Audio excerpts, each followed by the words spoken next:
ಎಲ್ಲರಿಗೂ ನಮಸ್ಕಾರ. ಇವತ್ತಿನ ಈ ಒಂದು ವಿಡಿಯೋದಲ್ಲಿ ಪ್ರಿವಿಯಸ್ ಇಯರ್ ಎಕ್ಸಾಮ್ಗಳಲ್ಲಿ ಕೇಳಲಾದಂಥ ಈ ಸಾಮಾನ್ಯ ಕನ್ನಡ ಈ ಒಂದು ವಿಷಯದ ಮೇಲಿನ ಪ್ರಶ್ನೆಗಳನ್ನು ನಾವಿಲ್ಲಿ ಡಿಸ್ಕಸ್ ಮಾಡುವ.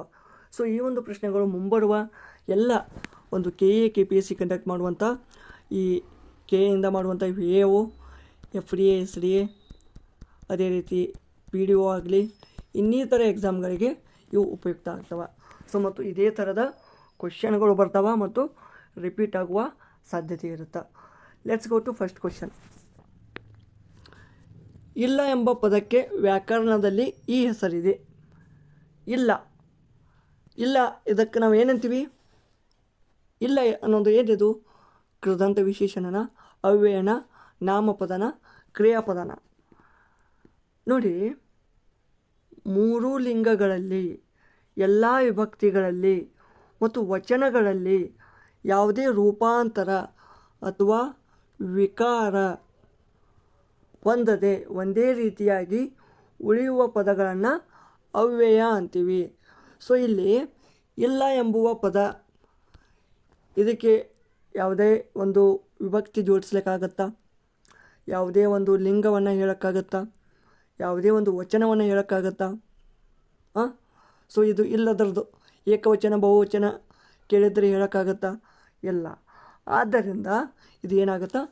ಅವ್ಯಯ ಆಗುತ್ತೆ. ಇಲ್ಲ ಎಂಬುದು ನಿಷೇಧಾರ್ಥವನ್ನು ಕೊಡುವ ಒಂದು ಅವ್ಯಯ ಪದ. ಇದು PDO 2011ನಲ್ಲಿ ಕೇಳಿದಂಥ ಕ್ವಶನ್ನು. ಸೊ ನೆಕ್ಸ್ಟು, ಹಾಸಿಗೆ ಇದ್ದಷ್ಟು ಕಾಲು ಚಾಚು. ಈ ಗಾದೆ ಮಾತಿನ ಅರ್ಥ ಸಿಂಪಲ್ ಅದ, ಇದು ಏನು ಜಾಸ್ತಿ ಹೇಳೋ ಒಂದು ಅವಶ್ಯಕತೆ ಇಲ್ಲ. ಯಾಕೆಂದರೆ ನಮಗೆ ಎಷ್ಟು ಒಂದು ಹಾಸಿಗೆ ಇದೆಯೋ ಅಷ್ಟೇ ಜಾಗದಲ್ಲಿ ಮಲಗಬೇಕು. ಇಲ್ಲದಿದ್ದರೆ ಏನಾಗುತ್ತಾ? ಕಾಲು ಹೊರಗೆ ಹೋಗುತ್ತದೆ. ಅದೇ ರೀತಿ ಅದರ ಅರ್ಥ ಏನು? ಮನುಷ್ಯನು ತನ್ನ ಆದಾಯ ಅಥವಾ ಸಂಪಾದನೆ ಎಷ್ಟಿದೆಯೋ ಅಷ್ಟರಲ್ಲೇ ಜೀವನವನ್ನು ನಡೆಸಬೇಕು, ಮಿತಿಮೀರಿ ಖರ್ಚು ಮಾಡಬಾರ್ದು. ಅಂದರೆ ಇಲ್ಲಿ ಆದಾಯದ ಮಿತಿಯೊಳಗೆ ಖರ್ಚು ಮಾಡು. ಇದು ಕೂಡ PDO 2011 ಕ್ವಶನ್. ನೆಕ್ಸ್ಟ್, ಸಂಭವನಾರ್ಥಕ ವಾಕ್ಯಕ್ಕೆ ಇದು ಉದಾಹರಣೆ. ಈ ಕೆಳಗೆ ಕೊಟ್ಟಂಥ ಆಪ್ಷನಲ್ಲಿ ಅವರು ಬರಬಹುದು, ಅವರು ಬರುವುದಿಲ್ಲ. ನೋಡಿ, ಬರುವುದಿಲ್ಲ ಅಂದರೆ ಏನಿಲ್ಲಿ? ಬರುವುದಿಲ್ಲ, ಅವರು ನಿಷೇಧಾರ್ಥಕ ಅಂದರೆ ಕ್ರಿಯೆ ಆಗೋದಿಲ್ಲ ಅಲ್ಲಿ. ಓಕೆ, ಅವರು ಬರಬೇಕು. ಬರಬೇಕು ಬರಬೇಕು ಅಂದ್ರೇನು? ಆಜ್ಞೆ ಕೊಟ್ಟಂಗೆ ನಾವು, ಅಂದರೆ ಇದು ಏನಾಗುತ್ತೆ? ವಿದ್ಯಾರ್ಥಕ ಆಗುತ್ತೆ.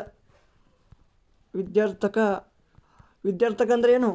ಆಜ್ಞೆ, ಅಪ್ಪಣೆ, ಹಾರೈಕೆ ಇವೆಲ್ಲ ಬಂದ್ರೆ ಅದು ವಿದ್ಯಾರ್ಥಕ. ಅವರು ಬರುತ್ತಾರೆ ಅಂದರೆ ಒಂದು ಟೈಪ್, ಇದು ಒಂದು ಸಾಮಾನ್ಯ ಅರ್ಥಕ ಅವ್ಯಯ ಇದು ಆಗುತ್ತೆ, ಏನು ವಾಕ್ಯ. ಬಟ್ ಇಲ್ಲಿ ಅವರು ಬರ್ಬೋದಿದೆಯಲ್ಲ, ಇದು ಸಂಭವನಾರ್ಥಕ.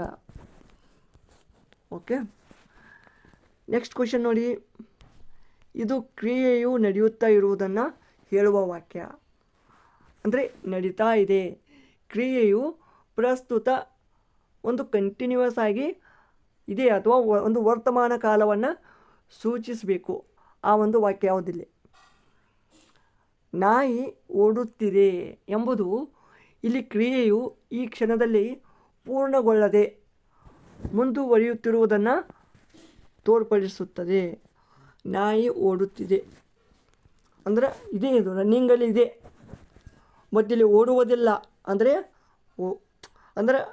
ಒಂದು ಆ್ಯಕ್ಷನ್ ಸ್ಟಾರ್ಟ್ ಆಗಿಲ್ಲ, ಅದು ಕ್ರಿಯೆನೇ ಸ್ಟಾರ್ಟ್ ಮಾಡಿಲ್ಲ.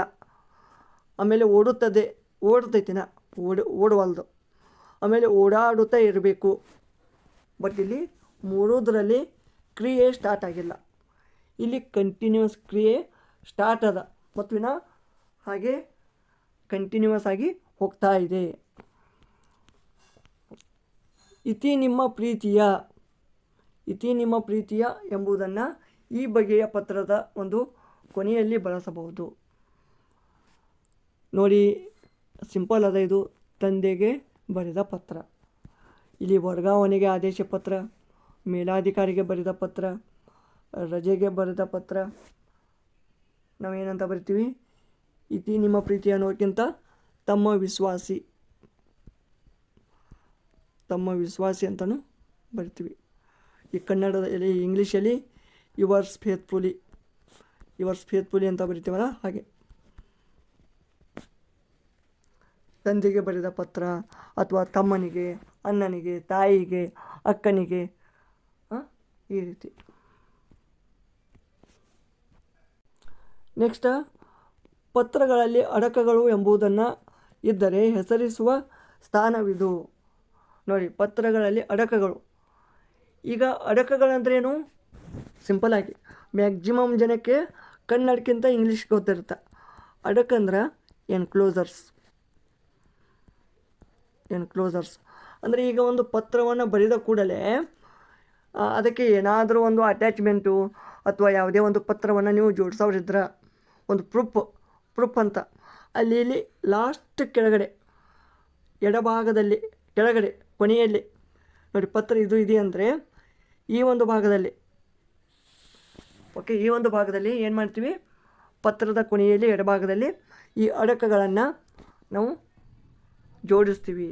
ಲೆಟ್ಸ್ ಎಕ್ಸಾಂಪಲ್, ಪತ್ರದ ಜೊತೆಗೆ ಲಗತ್ತಿಸುವ ದಾಖಲೆಗಳ ವಿವರಗಳನ್ನು ನಾವು ಪತ್ರದ ವಿಷಯದ ಒಂದು ವಿವೇಚನೆ ಮತ್ತು ಸಹಿ ಮುಗಿದ ನಂತರ ಕೂಡ ಕೆಳಭಾಗದಲ್ಲಿ ನಮೂದಿಸ್ತೀವಿ. ಓಕೆ, ಸೊ ಇಲ್ಲಿ ಕರೆಕ್ಟ್ ಆನ್ಸರ್ ಏನಾಗುತ್ತೆ, ಪತ್ರದ ಕೊನೆಯಲ್ಲಿ. ನೆಕ್ಸ್ಟ್ ನೋಡಿ, ನ್ಯಾಯವಾದಿ ಎಂಬುದು ಈ ಇಂಗ್ಲೀಷ್ ಪದಕ್ಕೆ ಸಮಾನಾರ್ಥಕವಾಗಿ ಬಳಕೆಯಾಗುತ್ತಿರುವ ಪದ. ನ್ಯಾಯವಾದಿ.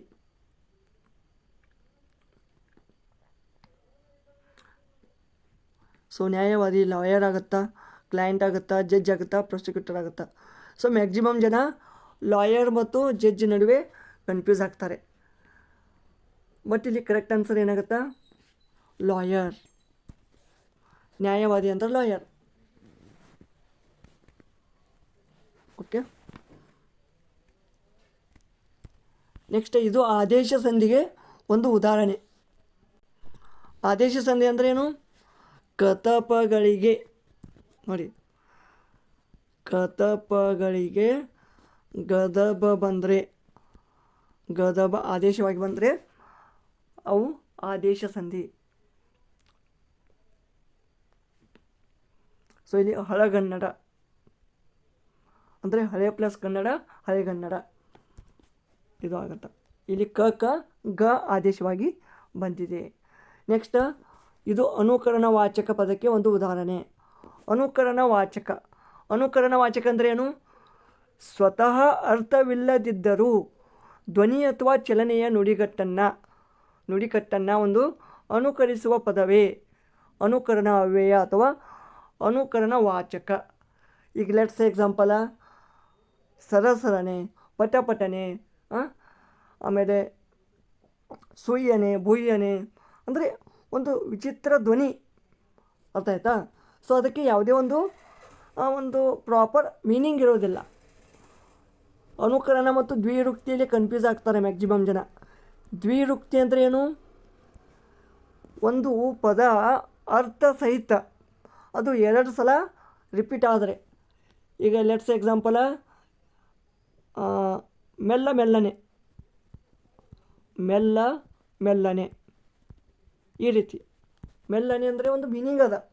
ಈಗ ಸರಸರನೆ ಅಂದರೆ ಏನು? ಒಂಥರ ಒಂದು ವಿಚಿತ್ರ ಆದಂಥ ಒಂದು ಧ್ವನಿ ಅಥವಾ ಚಲನೆ, ಹೀಗೆ ಅನ್ಬೋದು ನಾವು. ನೆಕ್ಸ್ಟ್ ನೋಡಿ, ಇದು ಒಂದು ವಿಶೇಷಣ ಪದ. ಇಲ್ಲಿ ವಿಶೇಷಣ ಅಂದ್ರೇನು?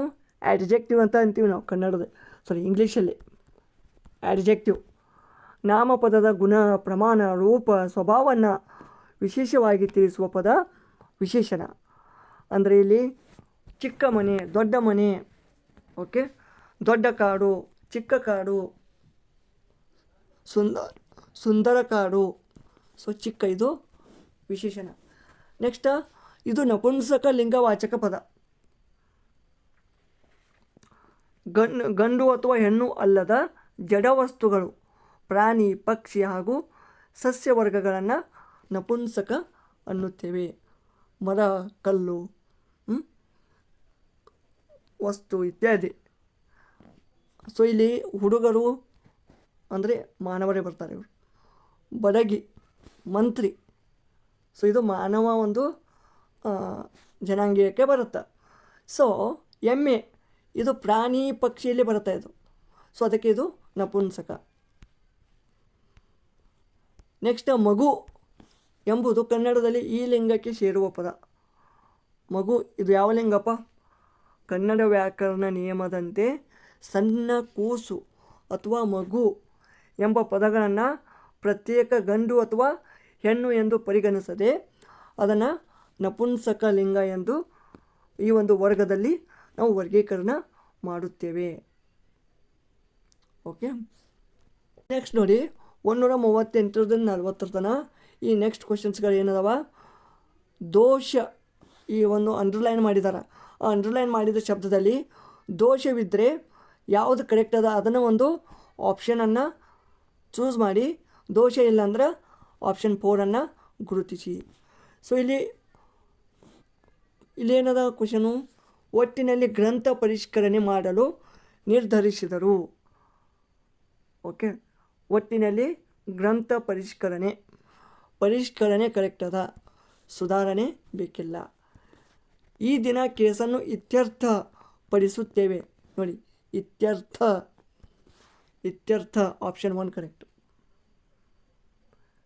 ನೆಕ್ಸ್ಟ್ ಕೊನೆಯ ಕ್ವಶನ್ ನೋಡಿ, ರಾಜ್ಯೋತ್ಸವದ ಕಾರ್ಯಕ್ರಮವು ವಿಜೃಂಭಣೆಯಿಂದ ಜರುಗಿತು. ಇಲ್ಲಿ ಕೂಡ ಸುಧಾರಣೆ ಬೇಕಾಗಿಲ್ಲ. ಓಕೆ, ಸೊ ಇವಿಷ್ಟು ಒಂದು ಈ ಪ್ರಿವಿಯಸ್ ಇಯರ್ FDA PDO ಎಕ್ಸಾಮ್ಗಳಲ್ಲಿ ಕೇಳಿದಂಥ ಕ್ವಶನ್ ಆಗಿದ್ದು. ಮತ್ತೆ ಮುಂದಿನ ವಿಡಿಯೋದಲ್ಲಿ ಇನ್ನಷ್ಟು ಕ್ವಶನ್ಗಳನ್ನು ಡಿಸ್ಕಸ್ ಮಾಡೋಣ. ಸೊ ಈ ಒಂದು ವಿಡಿಯೋ ನಿಮಗೆ ಇಷ್ಟವಾದಲ್ಲಿ ಲೈಕ್ ಮಾಡಿ, ಕಮೆಂಟ್ ಮಾಡಿ ಹಾಗೂ ತಪ್ಪದೆ ಸಬ್ಸ್ಕ್ರೈಬ್ ಮಾಡ್ಕೊಳ್ಳಿ. ಧನ್ಯವಾದಗಳು.